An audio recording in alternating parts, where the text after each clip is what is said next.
여러 가지 게 겹치면서 언론에 이 단어들이 조금씩 나오고 있어요. 제2의 IMF 위기. 이게 약간 좀 호들갑 떠는 것 같기도 하고 딱 봐도 아니면은 실제로 뭔가 좀 불안한 구석이 있나라는 걱정도 들고요. 그래서 오늘 이 관련된 얘기 맞는지 안 맞는지 일단은 제2의 IMF 위기가 실제로 올 가능성이 얼마나 되는 건지 좀 짚어보겠습니다. 오늘 스타 한 분을 모셨습니다. KBS 1라디오 최경영의 경제쇼 진행자 최경영 KBS 경제 전문 기자 모셨습니다. 안녕하세요. 예, 안녕하십니까. KBS 최경영입니다. 예, 그 오후에 진행하시는데 아침에 이렇게 일찍 나와주셔서 감사합니다. 예, 불러주셔서 고맙습니다. 아니 뭐 제가 보니까 자꾸 뉴스공장에만 나가시고 잘 안 나오더라고요. 이 김경래 최강 시사에서 또 불러주시면 또 언제든지 나갑니다. 알겠습니다. 예, 힘들어도 나오겠습니다. 그 경제 얘기 할 건데 예. 자 최근에 요거부터 한번 얘기를 해보죠. 그 기획재정부가 발표하잖아요. 항상 최근 경제도냐 그린북이라고 예. 달마다 하죠. 예. 이거 여기서 이 문장이 좀 이례적인 문장이 나왔습니다. 예. 투자와 수출과 투자의 부진한 흐름이 지속되고 있다. 이런 표현 잘 안 쓴다면서요. 원래 그린북에서. 수출과 투자의 부진한 흐름이 지속되고 있다. 그리고 뭐 사실 이거는 많이 이제 뉴스가 나온 건데 수출이 굉장히 많이 줄었잖아요. 사실 어려운 게 사실이고. 예. 자, 진짜 어려운 겁니까? 어떻습니까? 어렵죠. 보시기에. 어렵죠. 어려운 건 사실이죠. 예. 네. 그 지난해에도 제가 이제 김경래 최강 시사에서 네. 경제와 관련해서 계속 그 경제 뉴스를 제대로 보는 네. 이른바 이제 한국 언론 오도독이라는 시리즈를 계속 했었는데 그랬죠. 그때도 김경래 앵커가 똑같은 질문을 했어요. 아, 그래요? 경제가 어려운 건 사실 아니냐. 지난해 네. 연말쯤으로 기억하는데 그때도 제가 똑같은 이야기 했습니다. 경제가 어렵다. 그때 방송을 한번 찾아봐야겠네요. 예. 경제가 어렵다. 네, 어렵다. 경제가 어려운 거는 사실이다. 근데 예. 이제 그때 수출이 우리가 지금 생각해 보면 네. 그때 수출은 지금과 비교해서는 또 엄청 좋았잖아요. 예. 돌이켜 생각해 보면 반도체 수출이 역대 최고였고 6,200억 불 정도의 사상 최고의 수출치를 기록을 했었거든요. 네. 근데 지금 수출액 자체는 다 감소를 하고 있단 말입니다. 네. 미중 무역 전쟁 때문에. 그러니까 그런 미중 무역 전쟁은 우리가 컨트롤할 수 있는, 통제할 수 있는 변수는 아니지 않습니까? 미국이나 중국 같은 강대국한테 가서 야 전쟁 그만해. 우리 힘들어.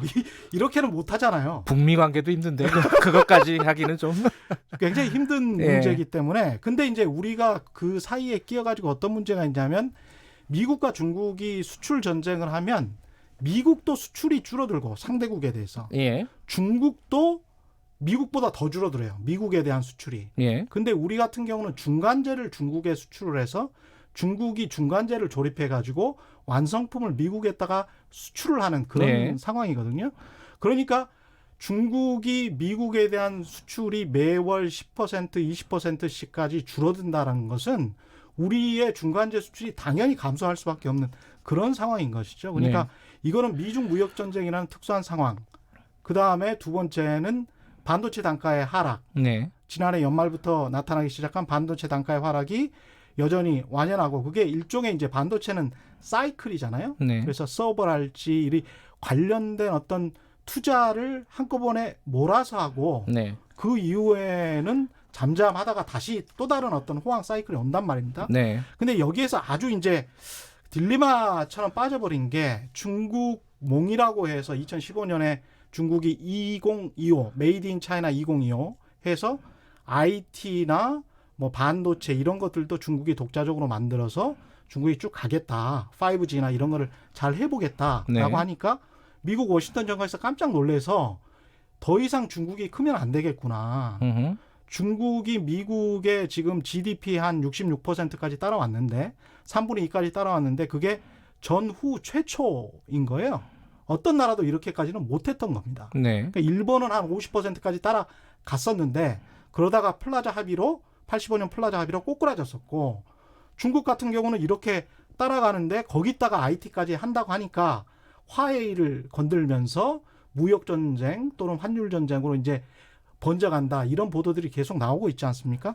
그런데 우리 입장에서는 5G가 빨리 전 세계적으로 보편적으로 돼야 반도체 단가가 상승할 거 아니에요. 그렇죠. 팔아 먹을 수 있을 거 아닙니까? 네. 그러니까 단기적으로 봤을 때는 미중 전쟁이 멈추고 서로 간에 타결을 해서 화합을 해야 우리가 수출을 더 많이 할 수 있고, 그렇게 수출을 많이 하다 보면 중국의 반도체 기술이 5년, 10년 안에 따라와 버리면 예. 우리의 반도체 경기가 같이 이제 꺾일 수 있는 그런 상황이기 때문에 이 한 앞으로 5년이 굉장히 좀 중요한 시기다. 어렵고 중요한 시기다. 그건 맞는 것 같습니다. 그래서 딱 중간에 지금 딜레마처럼 끼어 있어요. 그러니까 네. 위기인지는 조금 이따 다시 살펴볼 텐데 네. 객관적으로 어려운 상황인 건 사실이고 네. 그게 우리가 컨트롤할 수 있는 변수가 아니다 지금으로서는. 그렇죠. 우리는- 근데 이제 위기라는 단어, 예. 그 단어에 관해서는 저는 쓰는 거를 그때도 그랬고 지난 연말에 예. 출연했을 때도 마찬가지로 위기라는 단어는 좀 안 썼으면 좋겠다라고 네. 계속 이야기를 하는 게, 이건 모든 경제학자들이 다 마찬가지 이야기입니다. 제가 미디어 관련해서 경제 보도와 관련해서도 이런 계속 이 권고 내지 권유를 한국 언론에 하는 이유는 다른 경제학자들도 마찬가지 이야기를 하거든요. 이건 언론학자들뿐만이 아니고, 왜냐하면 경제 위기라는 것은 IMF에서도 정의를 하고 있듯이 네. 뱅크런이랄지, 그러니까 은행 자체를 못 믿어서 그냥 예금을 인출해버리는 거예요. 그래서 예금 인출 사태가 발생하는 거랄지, 국가의 외환 보유고가 넉넉지 않을 것 같으니까 서로 다른 나라들이 야 빨리 우리한테 빌린 돈 갚아라고 또 돈을 대출한 걸 인출해버린다랄지, 이런 것들이 경제 위기다라고 정의가 되는 겁니다. 네. 근데 지금 상황을 경제 위기다라고 정의를 해버리면 그러면 거기에 해당하는 정책이 나와야 될 텐데, 네. 그 정책은 어떤 정책이냐면 굉장히 극적인 정책들인 거죠. 가령 예를 들자면 미국이 2008년 금융위기가 일어났잖아요. 네. 9월 15일에 리만 브라더스가 파산을 하면서 금융위기가 일어났는데 당시에 금리가 한 5% 정도 됐습니다. 근데 1년 한 반 정도 기간 동안에 2009년까지 해서 어느 정도로 금리가 내려갔냐면 0.25%포인트, 0.25%까지 내려갔어요. 예. 거의 제로 금리에 가깝네요. 그렇죠. 그러면서 어느 정도로 돈을 뿌렸냐 하면 5조 달러 정도를 뿌렸습니다. 이거는 5조 달러 정도가 손해를 봤다는 거예요. 그럼 네. 5천조 원 정도를 의미를 하는 거죠. 네. 그 정도의, 그러니까 5%대의 금리였던 것이 0.25%까지 거의 1년 반 만에 내려와 버리는 상황. 그런 상황이 경제 위기라는 것이죠. 근데 지금 상황은 8월 17일이니까 얼마 전이죠. 뉴욕타임스에서 이런 현재 경제 상황을 이렇게 묘사를 했습니다. 전 세계 경제 상황을 한 4가지 정도의 역풍이 불고 있다라고 묘사를 했는데, 첫 번째가 보호무역 같은 탈세계화, 그 다음에 노동인구의 감소, 이거는 중국이건 일본이건 지금 똑같이 일어나고 있습니다. 일본만 일어나는 게 아니고요. 중국도 지금 내일 모레 곧 있으면 10년 후면은 완전히 이제 꺾여버린다는 거 아니에요. 인구 자체가. 네.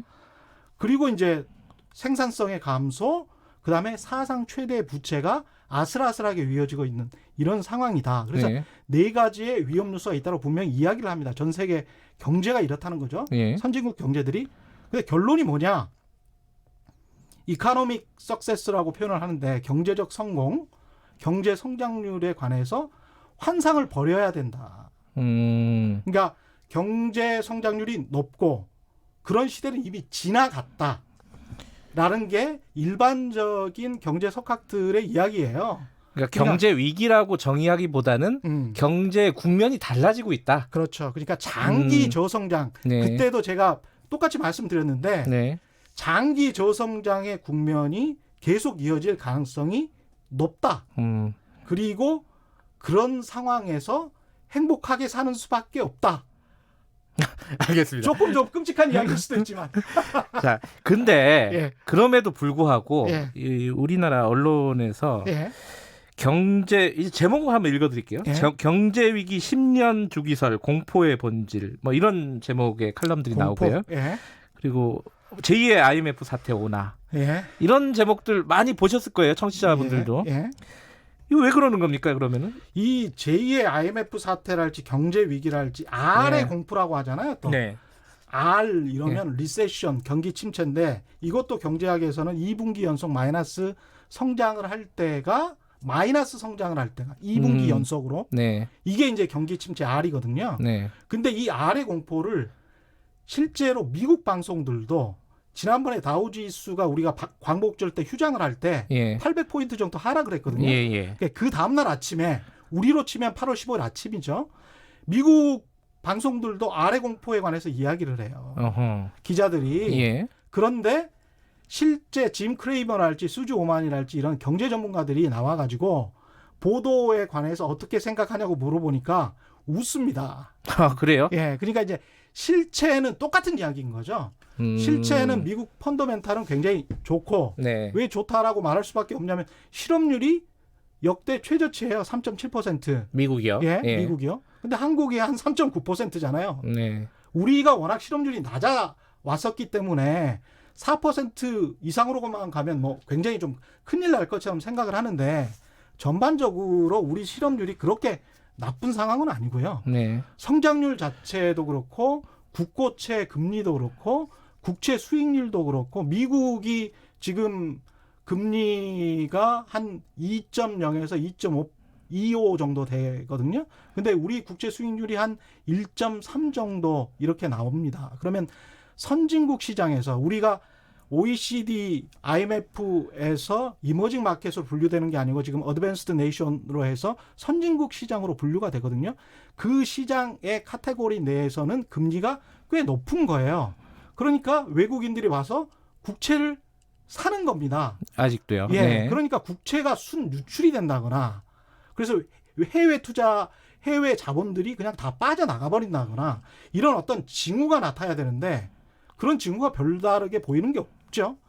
그러니까 IMF 그러면 우리가 많이 생각나는 게 뭐 외환 보유고 혹은 뭐 단기 채무 뭐 이런 얘기들이 생각이 나잖아요. 그런 어떤 수치적으로 볼 때는 객관적으로 볼 때는 그것도 많이 차이가 나죠. 예. IMF 당시에 우리 외환 보유고는 거의 텅텅 비어 있었고 까보니까 한 36억 불 남아 있었다는 건데 지금 같은 경우는 외환 보유고가 한 4천억 불 정도 되는 것이고요.